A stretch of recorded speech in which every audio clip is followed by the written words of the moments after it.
So now we have the types of compensatory mitigation strategies. Okay, so these compensatory mitigation strategies are employed to offset or compensate for the negative impacts of tourism. So first, we have the habitat restoration or enhancement projects.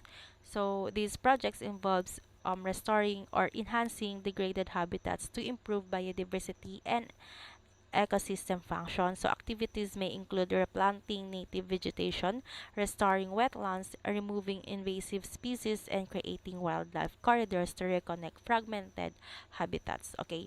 So pag ginhambal natin ng habitat restoration or enhancement projects, focus on fixing damaged habitats para ma-boost ang biodiversity and the ecosystem health. So this can involve tasks like planting native plants, reviving wetlands, getting rid of invasive species, and building pathways for wildlife to move between different habitats.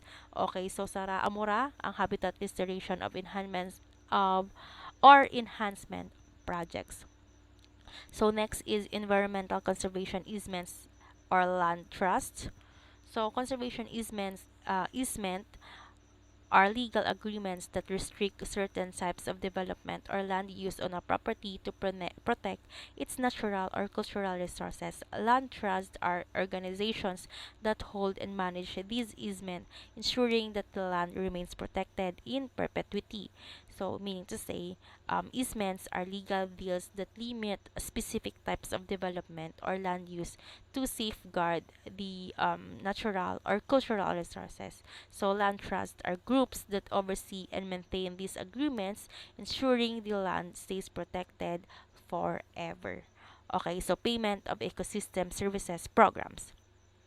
So payment ecosystems programs um, Payment of ecosystem services or the PES programs involves compensating landowners or communities for the ecological services provided by their land, such as carbon sequestration, water purification, and habitat preservation. So these payments incentives conservation practices and help offsets the cost of protecting natural resources.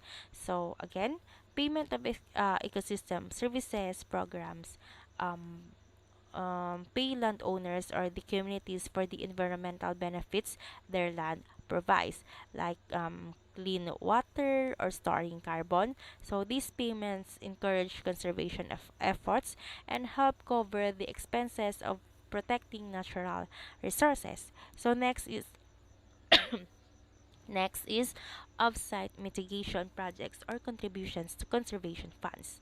So in case where on-site mitigations is not feasible, tourism developers may be required to undertake off-site mitigation projects or contribute to conservation funds to the offset the impact of their activities. So these funds can be used to support conservation initiatives, habitat restorations projects, or community development programs in other locations.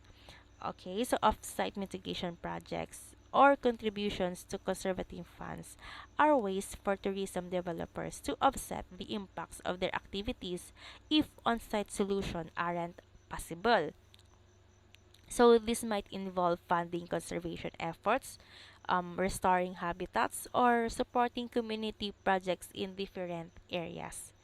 Okay, so five is restoration of cultural heritage sites or community infrastructures. So tourism developers may be required to restore or enhance cultural um okay, okay, renovation of historical buildings. So improving local communities or investing in community-based projects that benefit the local community.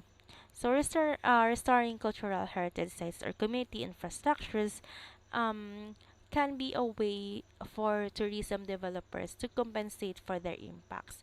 So this might mean fixing up old buildings, upgrading mga local facilities, or supporting projects that help the local community. So these compensatory mitigation strategies aim nga ma-restore, ma-enhance, or to protect natural and cultural resources affected by tourism development, so ensuring that the overall impact is minimized and that the long-term sustainability of the destination is maintained. Okay, so next is tourism impact indicators. Okay, so environmental indicators, um, we have air and quality, biodiversity, habitat integrity, waste generation, energy consumption, socioeconomic indicators, um, employment, okay, income distribution, local business revenues, infrastructure development, cultural vitality. So, okay. So, visitor experience indicators, so visitor satisfaction, carrying capacity, crowding levels, visitor spending patterns, cultural authenticity.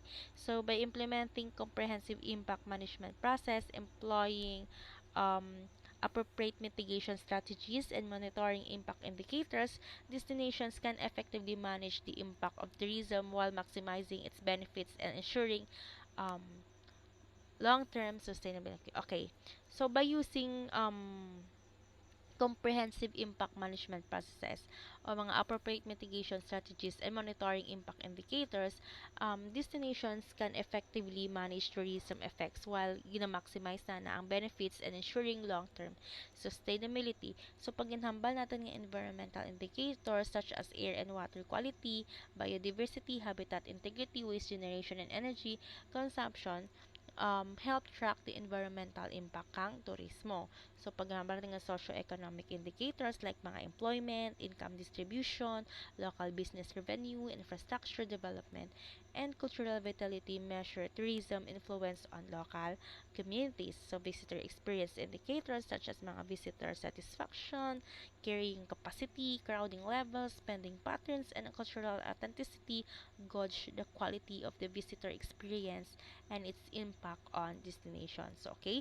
So, by paying attention to these indicators and adjusting strategies accordingly, destinations can strike a balance between tourism benefits and environmental and socio-economic preservation.